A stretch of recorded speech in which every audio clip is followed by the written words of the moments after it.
women are not just helpless victims of climate change. They are powerful agents of change, and their leadership is critical. Welcome to another episode of the Climate Conscious Podcast, where we discuss all things climate and sustainability from a Caribbean perspective. I am your host, Derval Barzey.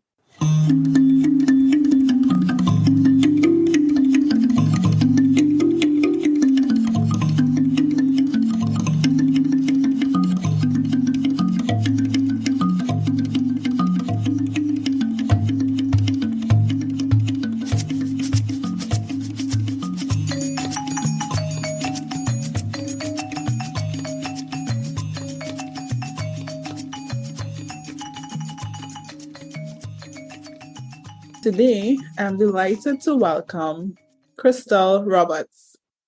Hello, Crystal. Hi, Derval. Thank you for having me.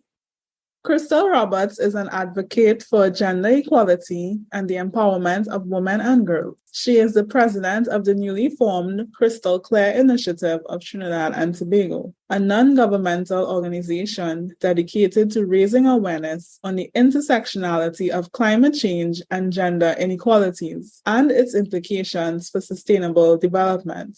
You can learn more about Crystal on theclimateconscious.com. But let's get into today's episode. So, Crystal, you have a history of gender advocacy, having served as a representative at the CEDAW sensitization program in 2018, and also participating in the 63rd session of the Commission on the Status of Women, CSW 63, which is held annually at the United Nations. You have also committed yourself to advocating for all stakeholders to be more gender inclusive in climate action. So what inspired you to make this transition into becoming involved in climate action? A number of things inspired me to enter into climate change advocacy. I, first of all, would call it natural progression. I am and have been a gender advocate for several years with the CEDAW Committee of Trinidad and Tobago, advocating for gender equality and end to discrimination against women. So that was natural progression for me to advocate for climate action and climate justice, because we can see that climate change is not gender neutral.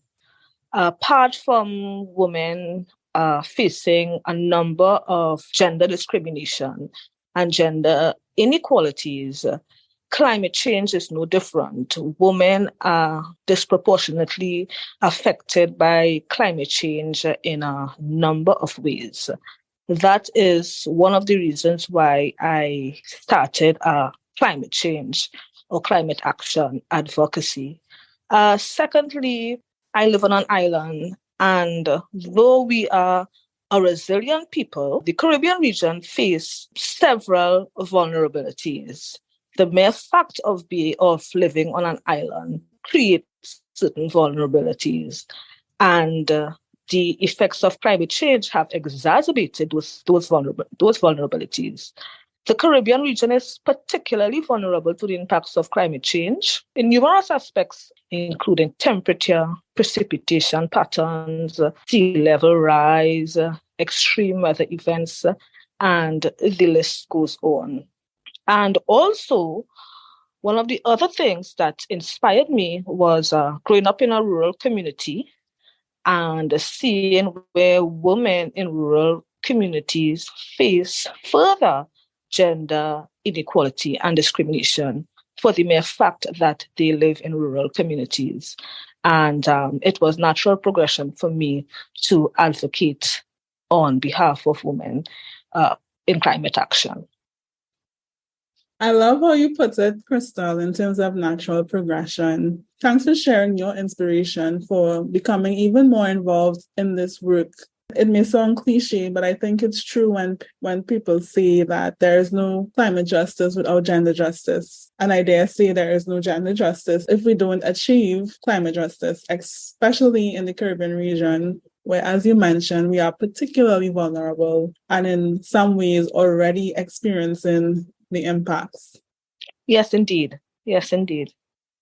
So if you've been paying any attention to the ongoing climate change conversation, whether globally or regionally, you often hear terms such as climate change, climate action, climate justice.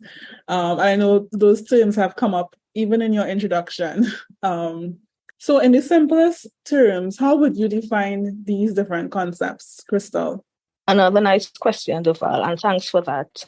A lot of persons may not know the difference, may hear it, but really don't grasp the concept simply because terms like climate change, climate justice could get so technical sometimes. So, climate change, in its simplest way to me, refers to long-term shifts in global weather patterns caused mainly by human-induced greenhouse gases. And when we say greenhouse gases, gases such as carbon dioxide and methane into the Earth's atmosphere. These emissions come from activities from burning fossil fuel, deforestation, industrial processes, and other human activities. And this has led to impacts such as global warming, sea level rise, changing weather patterns, extreme weather events. For climate action, in its simplest form, refers to efforts taken to mitigate and adapt to the impacts of climate change. And I want to spend a little time talking about mitigation and adaptation mechanisms. And what are they? Mitigation involves reducing greenhouse gases. So yes, we have greenhouse gas emissions. How do we mitigate against that? How do we improve energy efficiency? How do we implement sustainable practice? Those are mitigation activities.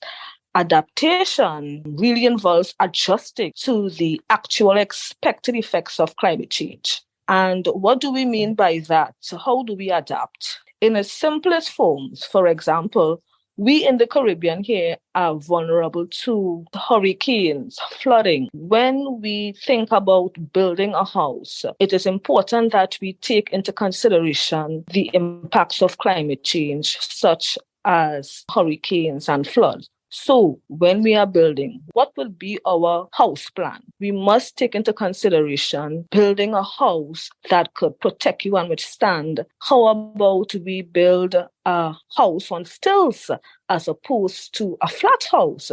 Because we know that we have the potential of flooding in our community or where we live. And those are some adaptation measures that Caribbean persons could take personally.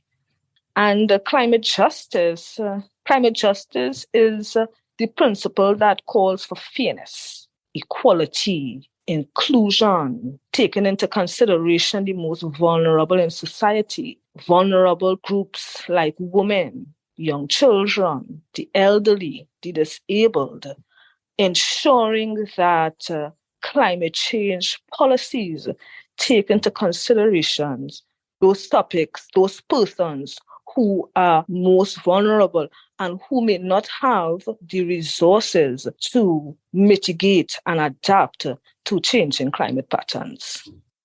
Thank you, Crystal, for that Climate Change 101.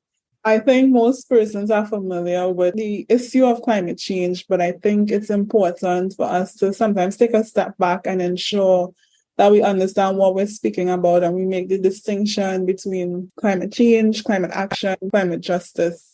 During July and August, I have been running a series on my Instagram profile called Climate Change ABCs. It has been fun and also very interesting to see the level of engagement with persons sharing terms related to climate change going through the alphabet. And it's a way to also expand our understanding and awareness around climate change issues. And I know awareness is something that you are also passionate about. Added to that, Climate justice is something that the Climate Conscious podcast has been supporting the advocacy movement throughout the region. As you know, we've hosted 2 editions of Caribbean Women for Climate Justice because we recognize that we have to go even further than just climate action, but we have to ensure that the strategies that are being implemented, whether for mitigation and especially for adaptation, cater to the unique needs of those that are more affected, those that are more vulnerable, because we recognize that we can all be exposed. By being citizens of small island developing states, we are all exposed. However, we are not all vulnerable at the same level. So therefore, we need to ensure that we cater to those needs. We cater to those who may not have the same resilience capacity based on pre-existing inequalities, such as gender inequality. Yes, indeed, Derval, you are very correct. For example, women already face gender inequality. To add to that, to add another layer, let's talk about rural women who face inequality because they are women. To add another layer to that, they face further inequalities because they live in rural areas.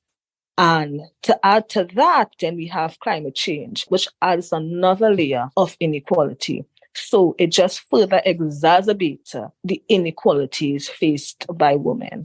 We're not saying that men don't face inequality. What we're saying is that women are disproportionately affected, and that needs to be amplified, and it must be recognized. So as I mentioned in your introduction, you are the founder of the Crystal Clear Initiative of Trinidad and Tobago. So tell us about the mission of this newly formed NGO. Okay, well, the Crystal Clear Initiative has a backstory.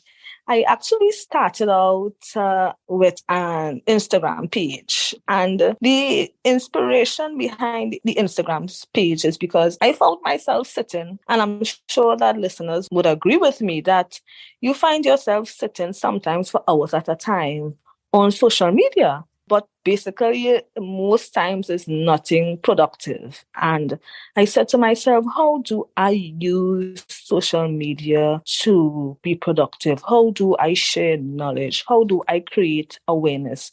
And we spoke about that word awareness.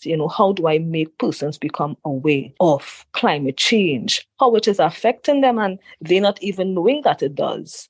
How I make them aware of climate action and climate justice. And I started off with the motivation and inspiration from a few friends who pushed me, because, you always doubt yourself sometimes in making that leap and trying something new. So I decided to create this page and share the knowledge that I have to persons, to the average person. When you hear things like climate change terms, a lot of people don't understand because it gets so technical sometimes. And I say, how do I make this issue simple for people to understand? And I started off with the Crystal Clear TT page on Instagram. And I decided, as I said, with the help of a couple of friends, that, you know what, I need to create an NGO to take it further. And I spoke about natural progression. It was just natural progression for me to move from having this Instagram page on social media and taking it further to actually creating a foundation where I believe I could do way more. My Instagram page will just supplement what I can do physically. My Crystal Clear Initiative NGO, it's about advocating for climate action, raising awareness on the intersectionality between climate change and gender, educating stakeholders on climate change and climate action, hosting and participating in events and activities that promote an understanding of climate change and its impact on gender,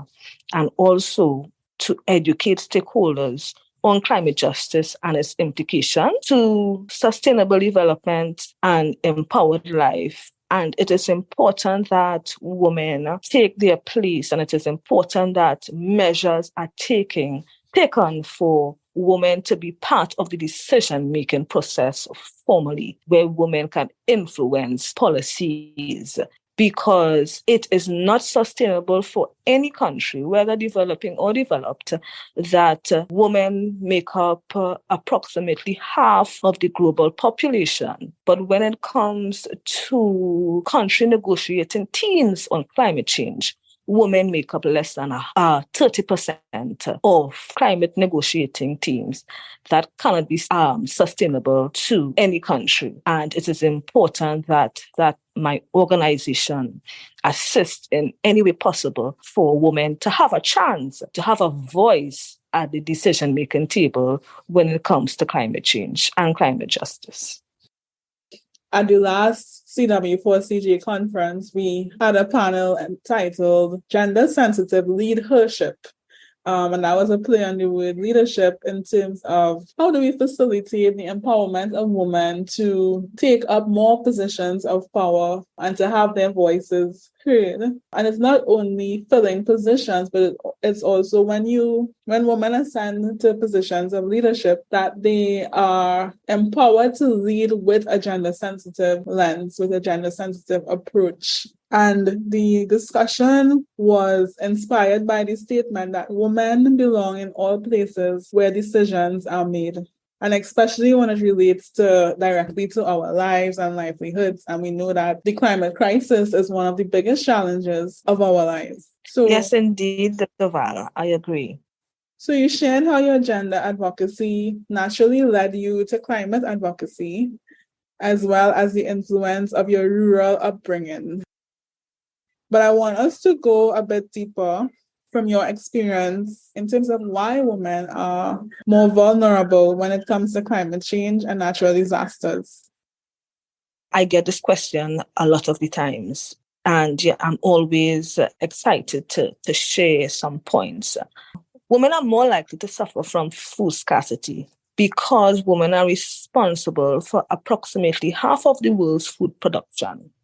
But because of the effects of climate change, this has led to crop failures, low crop yields, which can cause food scarcity.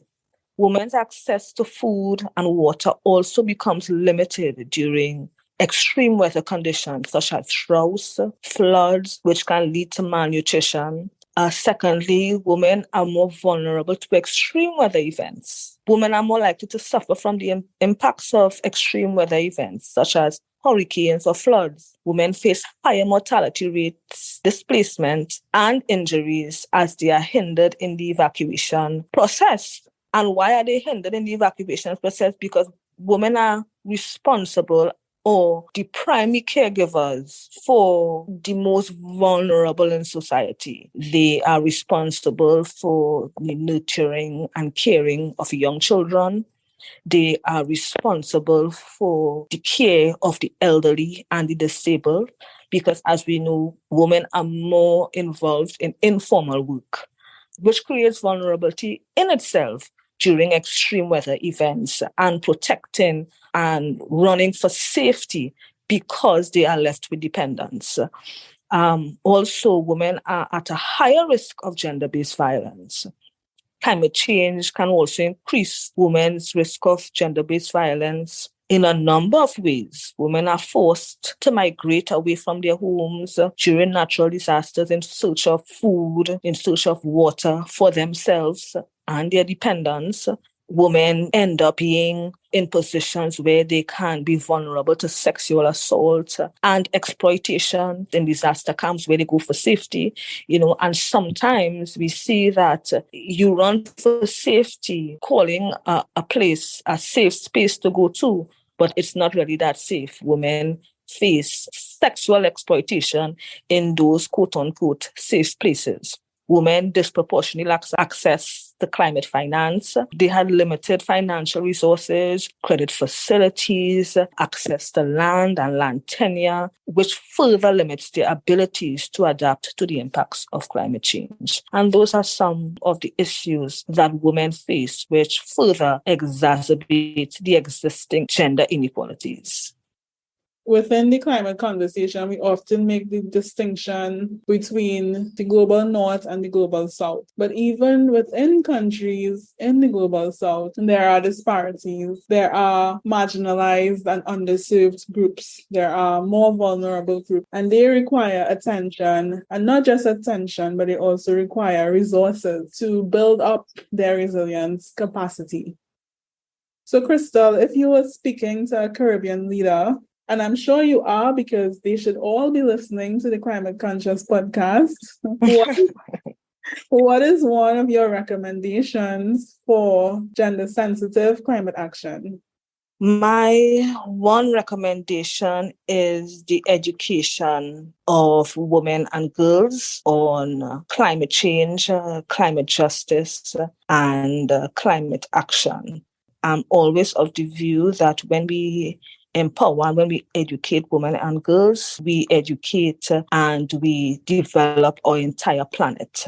And I believe that we need to start there.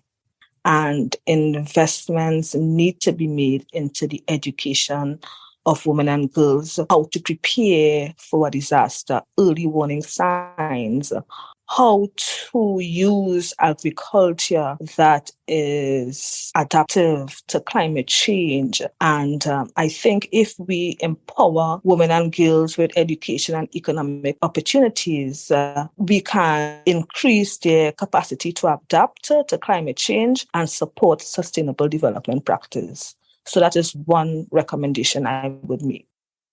Based on what you have shared, based on your advocacy work, what does it mean for the Caribbean? Or what does it look like when our women and girls are educated and empowered to act on climate change and disaster resilience?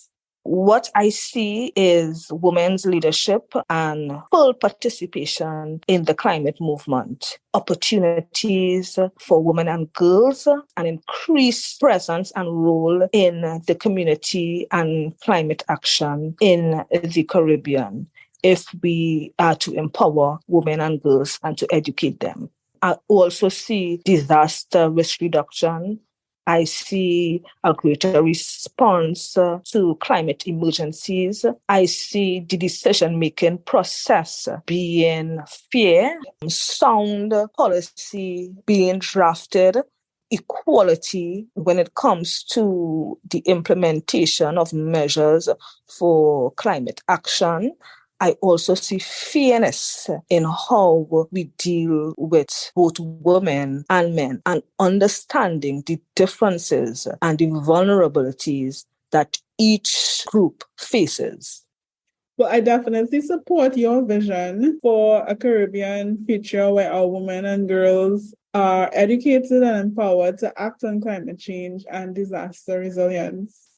While I was speaking, I was remembering something I read when I was looking at the CEDAW convention, and it said, women are not just helpless victims of climate change. They are powerful agents of change, and their leadership is critical. And it resonated in my mind of how the participation of women, both women and men, but especially women in this climate change and advocating for climate justice, how important the role of women and girls are. And if you can permit me to share a little about the CEDAW Convention, because I always, before I speak on gender inequalities, I always like to take it back to the CEDAW Convention. CEDAW is the abbreviated term for the Convention on the Elimination of All Forms of Discrimination against Women. And if you would permit me just to speak a little about it. Certainly. The convention was adopted in 1979 by the UN General Assembly and is described as the International Bill of Rights for Women. And, you know, a lot of people are surprised when I say that Trinidad and Tobago is a signatory to this convention since the year 1985. It was ratified in the year 1990, which means that Trinidad and Tobago is legally bound to put its provisions into practice. So what it is, after Trinidad signed and ratified it in 1990, it became international law. And what is beautiful about the convention, it is only human rights treaty which affirms the reproductive rights of women and targets culture and tradition as influential forces shaping gender roles and family relations, And what do we mean by culture and traditional roles in shaping or forcing family relations and gender roles? And understanding that, we could understand the persistence of gender inequality from the family and throughout society. What we mean by gender roles. I grew up in a rural community where women were seen to be housemakers, stay at home, take care of the children, not work, because that is not a woman's role to work, etc. It's not a woman's role to have land or to own land. And this convention sheds light and really affirms the impact that culture and traditional roles have on women and the persistence of gender inequality. And it defines what constitutes discrimination against women, and it sets up an agenda for national action to end discrimination. The convention itself consists of a preamble and 30 articles.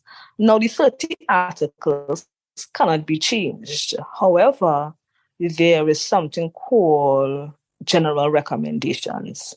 Because the 30 articles are set, new things would come up. For example, the issue of climate change. The convention doesn't speak about it or can't put it as an article. However, it could make recommendations on the impact of climate change and how it exacerbates vulnerabilities in women.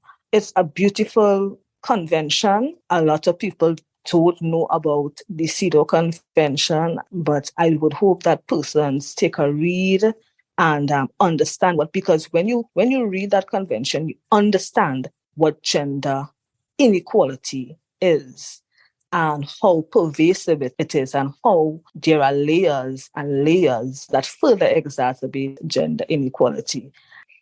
Thank you for sharing that on CEDAW. It's something that is not widely known. And thank you for sharing how CEDAW connects with the climate justice and climate action movement.